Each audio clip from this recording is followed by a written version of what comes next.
এই উম্মত তো এক নেকি দিয়া জান্নাতে যাবে। কয় নেকি দিয়া? একটা নেকি দিয়া জান্নাতে যাবে এই উম্মত। অন্য উম্মতের কথা জানি না আমি, এই উম্মত এক নেকি দিয়া জান্নাতে যাবে। নবীর একটা আদর্শের কারণে জান্নাতে যাবে। সিরত মানি আদর্শ, আর এটা আমরা কদমে কদমে মুহতাজ।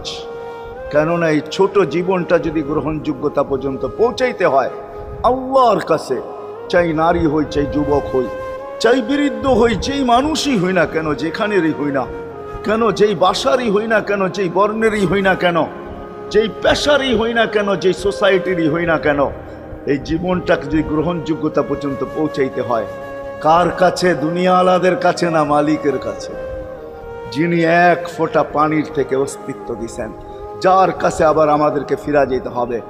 পালানের কোনো সুযোগ নাই। এই জন্যই কোরআন আমাদেরকে বোঝায় আইনাল মাফার। আল্লাহ বলতেছে কোথায় ভাগবে তুমি, বলো কোথায় ভাগবে? কবির কথাই সত্য, যদিও নাকি পালাও তুমি আকাশেতে লাগিয়ে সিঁড়ি।